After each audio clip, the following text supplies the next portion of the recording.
싱가포르의 한 섬에 영국군과 일본군이 대치 상태에 있었습니다. 뒤에는 정글이고요, 앞에는 바다였습니다. 영국군은 정글에서 일본군이 나오리라고는 생각하지도 않고 해상 쪽만 철저하게 방어했습니다. 예상을 뒤엎고 일본군이 정글 가운데 공격해 왔습니다. 허를 찔린 영국군이 제대로 대항해 보지 못하고 무너지고 말았습니다. 그때 스펜서라는 영국군 병사가 간신히 정글 속으로 도망을 갔습니다. 원주민한테 발견되어 살아나올 때까지 9개월을 정글 가운데 살았습니다. 한 번도 정글을 경험하지 못했던 이 스펜서는 정글에 대해서 이렇게 돕곤 했습니다. 그곳은 뱀이 많고 독충이 많고 독초도 많아서 죽음의 장소다, 사람이 도무지 살 수 없는 장소다 들었습니다. 또 하나는 긍정적으로 듣기는 온갖 풍성한 열매가 가득 차고 신선한 약초가 있고 맑은 샘물로 가득 차 있어서 사람이 살기에 정말 좋은 낙원과 같은 곳이다, 이렇게 들었습니다. 스펜서 병사는 9달을 살다가 구조된 이후에 그의 정글 경험담을 담은 한 권의 책을 남겼는데 책 제목이 이렇습니다. 정글은 중립이다 했습니다. 정글은 절대적으로 생존을 불가능하게 하는 위험한 곳도 아니고요, 그렇다고 모든 것을 공급해주는 낙원도 아니라는 것입니다.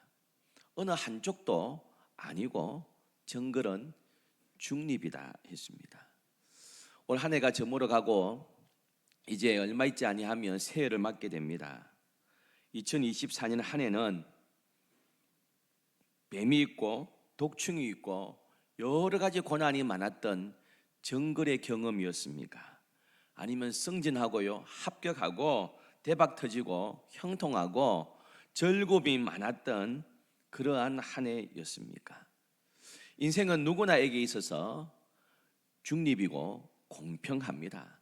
항상 기쁨이 있고 즐거움이 있는 인생 없고요, 늘 고난과 어려움이 있는 그런 인생도 없습니다. 우리가 기쁨을 누리고 행복을 누리는 한 해였다면 또 어떤 사람에게는 아픔이 있고 슬픔이 있는 한 해였을 수 있습니다. 그 기쁨이 내년에 계속되리라는 보장도 없습니다. 이스라엘 백성은 수치스러운 역사를 가지고 있었습니다. 무려 430년간을 노예로 지냈습니다. 우리가 일제강점기 35년의 세월도요, 지금도 그 아픔이 있고 고난이 있는 세월을 보내고 있습니다. 하물며 그렇다면 지금 우리는 어떤 삶을 살고 있겠습니까? 이스라엘 백성은 430년의 삶을, 노예 삶을 살았습니다.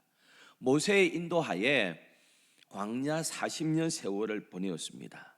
그리고 드디어 요단강을 건너서 가나안 땅에 발을 디디고 젖과 꿀이 흐르는 땅, 흙과 산천 초목을 바라보며 감개무량하고 있습니다. 여러분, 늘 기뻤겠습니까? 여러분, 지금은 1.5세대가 들어와 있습니다. 20살 이상으로 출애굽했던 사람들은 다 죽었습니다. 20살 아래나 아니면 광야에서 태어난 2세나 1.5세가 지금 와 있습니다.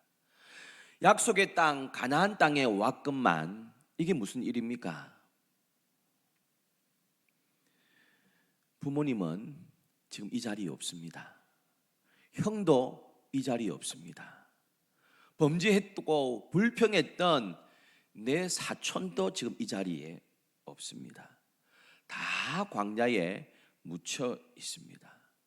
우리 부모님이 그렇게 가나안 땅을 소망했는데 못 오시고 광야에 그냥 묻혔다. 내 누나가 그렇게 가나안 땅에 소망을 두고 살았는데 못 오고 그냥 광야에서 묻혀 있다. 여러분, 광야에 두고 온 부모님, 두고 온 형제 자매, 두고 온 이모 고모를 생각하니까요, 그리움이 많이 밀려왔을 것입니다. 광야에 묻힌 사람들을 대할 때에 나 혼자 살아남았다고 하나님 앞에 송구스러웠을 것입니다. 여러분, 그들이 가나안 땅에 못 들어온 이유는 다른 이유가 아닙니다. 건강이 안 좋아서, 음식이 없어서, 적의 공격을 당해서가 아닙니다. 순전히 죄 때문에 못 들어왔습니다. 불평하고 원망하다가, 하나님 마음을 노엽게 하다가 가나안 땅에 못 들어왔습니다. 더불어서 여러분, 그 이집트의 노예 생활 참 수치스러웠습니다. 여러분, 우리들의 조상 야곱이요, 가나안 땅에 살다가 이집트 애굽으로 올 때는요, 그 파라오가 보내준 화려한 마차를 타고 왔습니다. 와서 보니까 조상 요셉은 총리였습니다. 부러울 것이 없었고요, 잘 살았습니다. 그런데 그런 영광은 다 사라지고 430년을 노예로 살았습니다. 지금 기성세대 다 죽고 1.5세대하고 2세대가 겨우 가나안 땅에 도착했습니다. 과거 조상의 고향 가나안 땅에 금이 환영한 게 아니라 지치고 초라하고 기존 사람들은 다 죽어버리고 이러한 모습으로 와 있습니다. 그럼 지금 가나안 땅에 입성했지만 기뻤겠습니까? 제가 볼 때는요, 부모님, 형, 누나, 이모 다 묻고 왔습니다. 영광 가운데 온 것이 아니라 정말 초라한 모습으로 이렇게 들어왔습니다.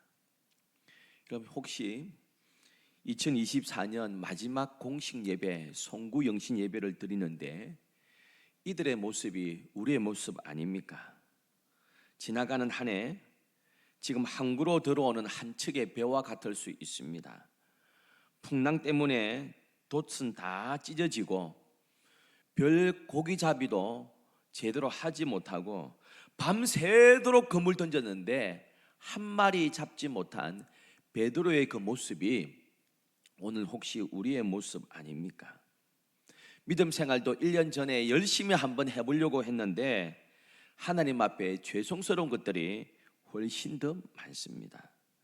하나님 앞에 서원했던 것 제대로 지키지 못한 우리의 믿음이 대부분 아닙니까? 예배에 성공하고 정말로 하나님 앞에 기쁨 되기를 원했지만 지금 이 자리에서 한번 돌아보면요, 그렇지 못한 우리의 모습이 훨씬 많았습니다. 가나안 땅에 들어왔지만 뿌듯한 모습보다는 부끄러움에 가득 차 있는 이스라엘 백성의 그 모습, 우리의 모습일 것입니다. 전쟁터에서 이기고 돌아온 승리감보다는 패잔병의 심정으로 살아남았다는 것이 승리하기보다는 부끄러움 밖에 없는 병사와 같습니다. 여러분, 이러한 때에 모세가 했던 일이 뭐냐? 모든 백성에게 할례를 행한 것입니다. 여러분, 광야길을 계속 가다 보니까요, 할례를 행하지 않았습니다. 이제 너희들은 내 백성이야, 그 할례를 행하라 해서 지금 할례를 행했습니다. 여러분, 그 고대 사회에 제대로 항생제가 있었겠습니까? 제대로 된 칼이 있었겠습니까? 부싯돌로 할례를 행했습니다. 3일쯤 되니까요, 통증이 얼마나 아프고 얼마나 힘든지 모릅니다. 할례 받은 후 제3일에 고통이 제일 심하다고 그럽니다. 할례는 절단입니다. 과거의 단절을 의미합니다. 동시에 새로운 헌신을 의미합니다. 일어날 동안 할례 고통을 통해 이스라엘 백성들은 과거의 죄값을 기억하고요, 하나님 앞에 다시 한번 회개하고 믿음으로 설 것을 다짐하고 있습니다. 요단강이 갈라지고 기쁨으로 건넜지만 하나님의 기적을 찬양하면서도 강 건너 묵고 온 부모님, 형제 자매들을 생각하고 반성하고 회개하고 있습니다. 할례의 그 고통과 아픔을 느끼면서 하나님, 우리를 용서하여 주옵소서. 우리의 모든 죄악 씻어 주옵소서. 지금 그렇게 이야기하고 있습니다. 그래서 그 땅을요, 길갈이다 이렇게 부릅니다. 길갈은 굴러갔다는 말입니다. 정확한 뜻은 서클입니다. 길갈이란 말은 원이란 뜻입니다. 원이니까요, 굴러갔다는 뜻입니다. 과거의 내 모든 아픔들, 과거의 모든 눈물, 모든 수치, 모든 고난 다 굴러갔다, 다 사라졌다. 지금 그렇게 이야기하고 있습니다. 사랑하는 성도 여러분, 이스라엘 백성들은 광야 들어가고 40년간 방황했습니다. 돌고 돌아 그들은 여기 왔지만, 여러분, 광야의 길이 어디 있습니까? 파라오는 이렇게 생각했을 겁니다. 헤매다가 다시 애굽에 들어올 거야. 다시 내 밑에 들어올 거야. 여러분, 오래전에는 애굽인들이 수치를 당했지만 이제 너희들이 다시 내 밑에 와서 수치를 당할 거야 생각했습니다. 그런데 요단강을 건너고요, 기적처럼 가나안 땅에 들어갔다는 그 소식을 파라오가 들었을 때요, 얼마나 놀랬겠습니까? 과거에 이집트의 그 수치, 이집트의 그 서러움 다 굴러갔다. 할렐루야. 여러분, 올 한 해 힘들고 어려운 그 모든 눈물 났던 일들 전부 다 사라지게 하시고 굴러가게 하는 은혜가 우리 가운데 있을 줄 믿습니다. 여러분, 하나님을 믿는 사람들은 신앙생활을 점점 형식적으로 하게 되고요, 인격의 성숙을 보이지 못할 때가 들어 있습니다. 바리새인처럼 될 때가 들어 있고요, 그러면서 잘 믿는다고 우리가 그렇게 착각할 때가 들어 있습니다. 여러분, 내가 장로가 되기 전에는, 권사가 되기 전에는, 집사가 되기 전에 평신도에 있을 때는 정말 뜨거웠는데, 목사가 되고 장로가 되고 권사가 되니까 그 헌신, 그 열정 식어버리지 않았습니까? 우리 신학생들이 그런 이야기해요. 막 손명이 불같아가지고 1학년 입학하면 목사 이랍니다. 2학년쯤 되면 강도사, 3학년 되면 열정이 전도사, 졸업할 때는 평신도. 들어갈 때는 너무 뜨겁게 들어갔는데, 목사 같은 열심으로 들어갔는데요, 한 해 한 해 지나가면서 식어지고 식어졌다, 그런 뜻 아닙니까? 우리는 어떻습니까? 어떻습니까? 이스라엘 백성들이 할례를 행하고 3일 동안 괴로워했습니다. 통증만 괴로운 것이 아니라 지난날에 대해서 괴로운 마음 가졌습니다. 부끄러워했고요, 아파했고 힘들어했습니다. 여러분, 한자에 수오지심이란 말이 있지 않습니까? 잘못을 부끄러워하고 악을 미워하는 마음입니다. 부끄러워할 줄 아는 것, 염치가 있다는 것, 결정적인 순간마다 그 공동체를 최악으로 치닫지 않도록 잡아주는 것입니다. 사랑하는 성도 여러분, 우리 올 한 해 넘어가기 전에 부끄러워하는 마음 가져야 될 줄 믿습니다. 가정과 교회는 부끄러움을 가르쳐야 됩니다. 우리 예수쟁이들은 부끄러움을 타는 사람들이 되어야 됩니다. 하나님 말씀을 비춰보면서 나 자신을 돌아보면서 부끄러워할 줄 알아야 됩니다. 그래야 과거의 수치가 물러가는 법입니다.